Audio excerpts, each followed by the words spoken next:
આજે વાત કરીશું મુખ્ય સમાચાર પર તો સાબરકાંઠાના હિંમતનગર તાલુકામાં 80માં સ્વાતંત્ર્યની પર્વની તાલુકા કક્ષાની ભવ્ય ઉજવણી કરવામાં આવી હતી। તખતગઢ ગામની આર.એન. પટેલ હાઈસ્કૂલ ખાતે યોજાયેલા કાર્યક્રમમાં ડોક્ટર જેનિસ પાંડવ મુખ્ય અતિથિ તરીકે ઉપસ્થિત રહ્યા હતા અને તેમના હસ્તે ધ્વજવંદન પણ કરવામાં આવ્યું હતું। આ પ્રસંગે વિદ્યાર્થીઓએ દેશભક્તિથી ભરપૂર રંગારંગ સાંસ્કૃતિક કાર્યક્રમો રજૂ કરી ઉપસ્થિત સૌને મંત્રમુગ્ધ કર્યા હતા। કાર્યક્રમમાં મોટી સંખ્યામાં ગ્રામજનો, શાળા પરિવાર અને અગ્રણીઓ ઉપસ્થિત રહી વિદ્યાર્થીઓના પ્રદર્શનને બિરદાવ્યું હતું। 80માં સ્વાતંત્ર્ય પર્વની ઉજવણી આજ રોજ તખતગઢ મુકામે કરવામાં આવી।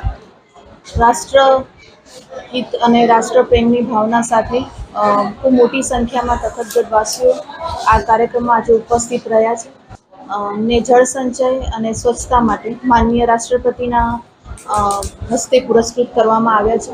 ત્યારે આ ગામમાં સ્વાતંત્ર્ય પર્વની ઉજવણી કરવી એ અમારા માટે એક ગૌરવની બાબત છે।